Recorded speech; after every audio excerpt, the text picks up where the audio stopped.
Hi అండి. అందరికీ నమస్తే. Welcome back to our channel. ఈ వీడియో ఒక చిన్న వీలాగ్ అండి. మా చిన్న బాబుకి ఎడినాయిడ్ సర్జరీ అనేది చేయించాము మేము.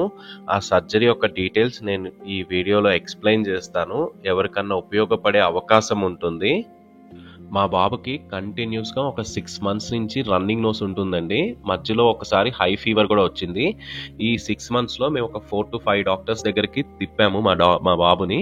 కొన్ని రెప్యూటెడ్ హాస్పిటల్స్‌కి కూడా తీసుకొని వెళ్ళాము. ఒక డాక్టర్ ఫైనల్‌గా ఎక్స్‌రే తీయించి ఇది ఎడినాయిడ్స్ అని చెప్పి కన్ఫర్మ్ చేశారు. కొంతమంది పిల్లల్లో ఇది చాలా కామన్ ప్రాబ్లమ్ ఎడినాయిడ్స్ అనేది.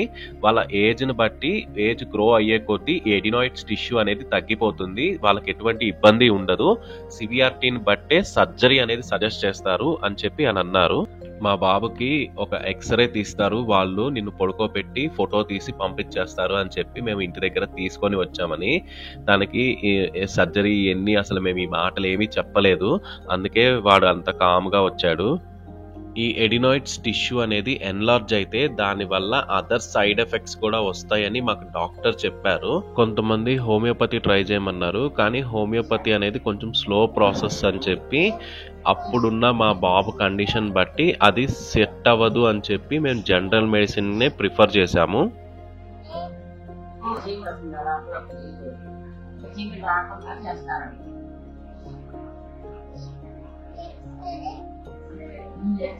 చిరిగిపోతుంది. నీకు ఎముకలు చీమ వస్తుంది కదా, ఎముకలో ఇది చీమి రాదు. ఇంకా చీమి రాకుండా వాళ్ళకి ట్రీట్మెంట్ చేస్తారండి.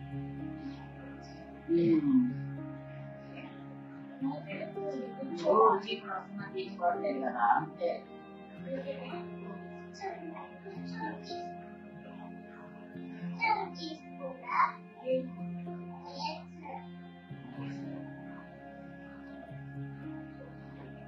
కూర్చొని తీసుకుంటావా ఎక్స్‌రే? మీరు వీడియోలో చూస్తున్నారు కదండి, ఒక పోర్షన్ అనేది హైలైట్ అయ్యింది. అదే ఎడినాయిడ్స్ యొక్క టిష్యూ. మా మామయ్య గారికి క్లోజ్ ఫ్రెండ్ ఒక ఈఎన్టీ డాక్టర్ కూడా ఉన్నారు. ఈ రిపోర్ట్స్ అన్ని ఆయన దగ్గరికి తీసుకెళ్ళి ఆయన దగ్గర ఒక సెకండ్ ఒపీనియన్ తీసుకుని కన్ఫర్మ్ అయినాకే మేము ఈ ఎడినాయిడ్స్ సర్జరీ అనేది కి ప్రొసీడ్ అయ్యాము. మీరు స్క్రీన్ మీద గమనించవచ్చు, ఈ ఎడినాయిడ్స్ టిష్యూ అనేది ఎన్లార్జ్ అవ్వకముందు ఎలా ఉంది, ఎన్లార్జ్ అయినాక ఎలా ఉంది అనే డిఫరెన్సెస్ 2 ఇమేజెస్ మీరు చూడొచ్చు. ఈ ఎడినాయిడ్స్ సిమ్టమ్స్ ఒక్కొక్కరికి ఒక్కొక్కలాగా ఉంటాయండి. మా బాబుకైతే కంటిన్యూస్ జలుబు ఉంది. ఒక 10 days రిలీఫ్ ఇచ్చినా కానీ మళ్ళీ వెంటనే జలుబు స్టార్ట్ అవుతూ ఉండేది. అండ్ మధ్యలో ఒకసారి హై ఫీవర్. ఇది మా బాబుకు ఉంది. కానీ దీనివల్ల కొందరికి ఇయర్లో వ్యాక్స్ అనేది ఎక్కువైపోయి ఇయరింగ్ ప్రాబ్లం వచ్చే అవకాశం ఉంది. అండ్ గురక అనేది వస్తుంది. మా వాడికి లైట్గా గురక కూడా ఉంది. అండ్ బ్రీతింగ్ ప్రాబ్లం చాలా ఇబ్బంది అవుతుంది. ఆ ఏజ్లో వాళ్ళు అది ప్రాబ్లం అని వాళ్ళు ఐడెంటిఫై కూడా చేసుకోలేరు. ఎందుకంటే వాళ్ళకి తెలియదు కూడా అది ప్రాబ్లం అని.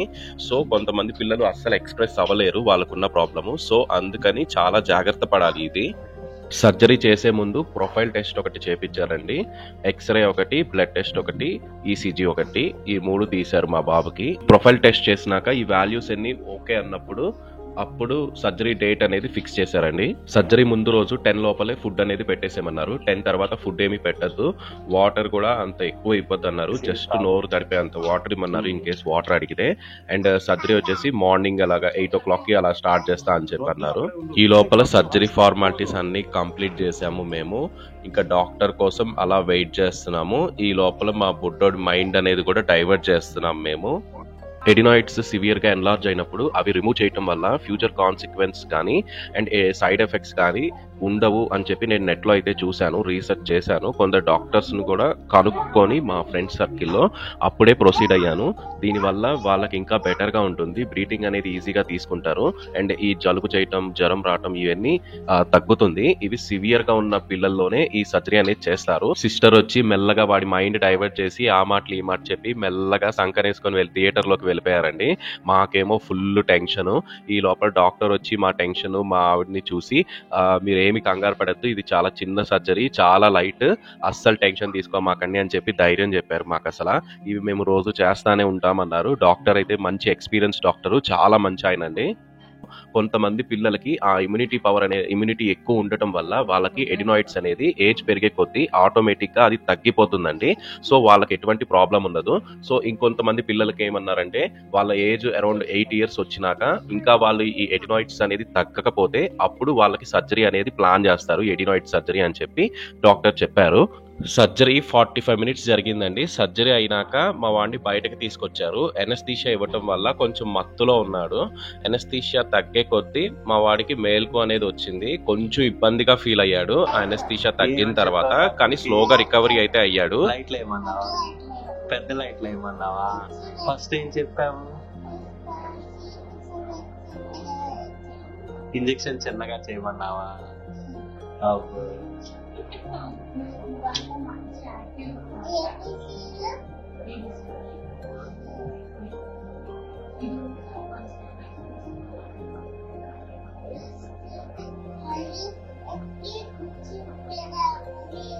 మీరు స్క్రీన్ మీద ఇమేజ్ లో before surgery after surgery differences చూడొచ్చండి. అక్కడ ఎడినాయిడ్స్ అనే టిష్యూని రిమూవ్ చేసిన తర్వాత ఎలా ఉంటుందో ఇమేజ్ లో క్లియర్ గా చూపిస్తున్నారు. సర్జరీ అయిపోయిన తర్వాత పేషెంట్ కండిషన్ బట్టి హాస్పిటల్లో స్టే చేయాల్సింది ఉంటుందండి. మామూలుగా అయితే పొద్దున్న సర్జరీ చేస్తే ఈవినింగ్ డిశ్చార్జ్ చేస్తారు. అదే మీకు ఇన్సూరెన్స్ క్లెయిమ్ ఉంటే కనుక 24 అవర్స్ హాస్పిటల్లో ఉండాల్సి వస్తుంది. సర్జరీ అయిపోయిన తర్వాత ఒక 4 డేస్ అయితే ఇంట్లోనే ఉంచమన్నారు, ఎక్కడికి తిప్పద్దన్నారు, ఏమన్నా ఇన్ఫెక్షన్స్ వచ్చే అవకాశం ఉంటుందని చెప్పి. Thank you for watching this video. ఈ వీడియో చూస్తున్న వాళ్ళు మన ఛానల్ ఎవరైనా సబ్స్క్రైబ్ చేయకపోతే సబ్స్క్రైబ్ చేయండి.